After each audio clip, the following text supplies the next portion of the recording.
The Rock has allegedly dropped 60 pounds of body weight.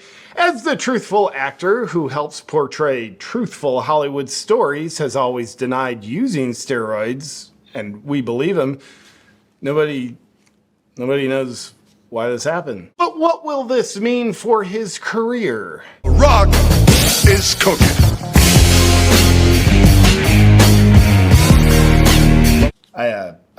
I don't know what that's supposed to mean. Good evening and welcome to We Lie to You News. Tonight's top stories.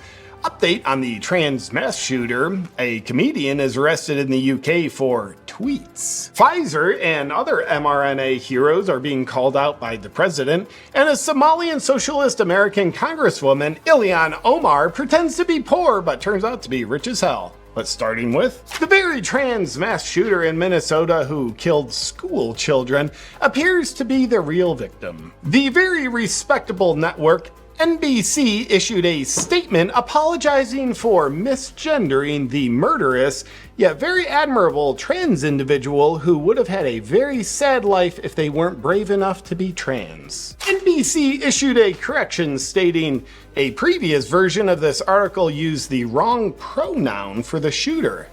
She used female pronouns. With their statement issued, it does appear that NBC is very sorry for disrespecting the shooter. It has also been confirmed that NBC did not issue a statement saying they were sorry that children were killed.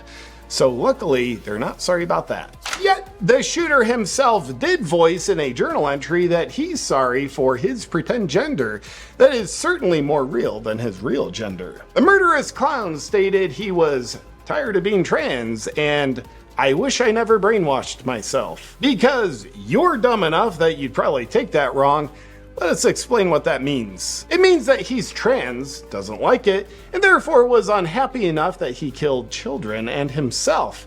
But if he was really trans, everything would have turned out super well. And according to what are called statistics, trans are by far the demographic who do the most mass shootings, coming in with almost 3 times the amount of mass shootings than second place Asians. Some psychologists have been left wondering, is there a problem with this? Well, no, it doesn't look like it. Yet they go on to say hateful things like, this is what happens when you affirm mental illness rather than treat it. But that's just an outdated science way of looking at disease states.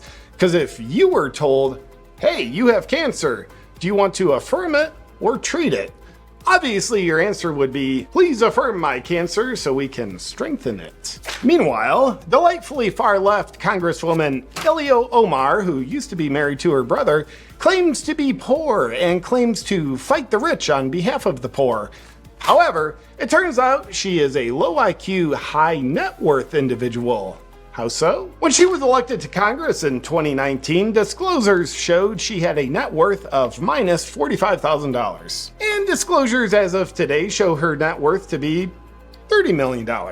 Before you get all right-wing, this is easily explainable when you consider her congressional salary of $174,000 per year multiplied by the 6 years she's been in office equals $30 million. She also loves Somalia so much that she refuses to live there, and that also makes sense. And in the UK, approximately 30 people are getting arrested every day for speech crimes such as retweeting the wrong thing. And noteworthy, recently comedian Graham Linehan was arrested in the UK for tweeting, if a trans-identified male is in a female-only space, he is committing a violent abuse act. Make a scene, call the cops, and if all else fails, punch him in the balls. Arrested! Because saying that trans people can be dangerous is absurd and is luckily a crime in the UK. And in a heartwarming story of love, a Japanese woman connected online to someone who claimed to be an astronaut in space. As their romance over messages continued, she sent him $6,700 while he was in space. Why? Because he told her that his spaceship was under attack and in need of oxygen, and he was going to use the money to buy more oxygen. Because after all, the oxygen stores in space don't just give it away. But to everyone's surprise, it turned out to be a scam. Authorities are using this lesson to warn people on social media. If you're messaged by someone claiming to be an astronaut in space who needs money to ward off a spaceship attack and buy more oxygen, do a little digging to make sure they're a real astronaut before sending money. I seriously wish someone would have told me this 3 months ago. And finally, President Trump has put Pfizer on notice about their safe and effective mRNA shots. This comes after turmoil that caused one of the CDC's top officials to resign. In a post on Truth Social, President Trump tells Pfizer, "Hey, you showed me amazing information about this vaccine, but those results haven't been shown to the public," as he demands answers. And he goes on to say, "I hope Operation Warp Speed was as brilliant as many say it was. If not, we all want to know about it and why." I honestly thought he'd never let this Operation Warp Speed thing go.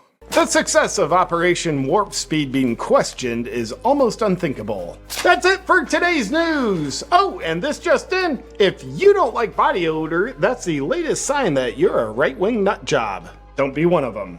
Good night!